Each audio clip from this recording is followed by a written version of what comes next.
وزیر اعظم سے میٹرک میں اول پوزیشن لینے والے طالب علم جمشید علی کی ملاقات ہوئی، جس میں جمشید علی کی والدہ، ان کے میٹرک کے استاد وحید اشرف اور گجرانوالہ بورڈ کے چیئرمین نوید حیدر شیرازی بھی شریک تھے۔ ملاقات میں وزیر برائے وفاقی تعلیم و پیشہ ورانہ تربیت رانا تنویر حسین بھی شریک تھے۔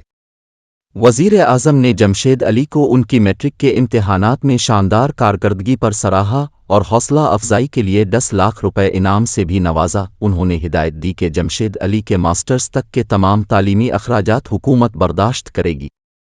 وزیر اعظم نے جمشید علی کے لیے ماہانہ 30,000 روپے وظیفے کا بھی اعلان کیا اور اس سے وعدہ لیا کہ وہ آئندہ بھی تعلیمی میدان میں ایسی شاندار کارکردگی کا مظاہرہ کرے گا۔ علی کو مخاطب کرتے ہوئے کہا کہ اب جیسے ہونہار طالب علم پاکستان کا فخر ہیں، اب کی کامیابی میں والدین اور اساتذہ کی بھی خوب محنت شامل ہے۔ اب پاکستان کے دیگر طالب علموں کے لیے بھی رول ماڈل ہے۔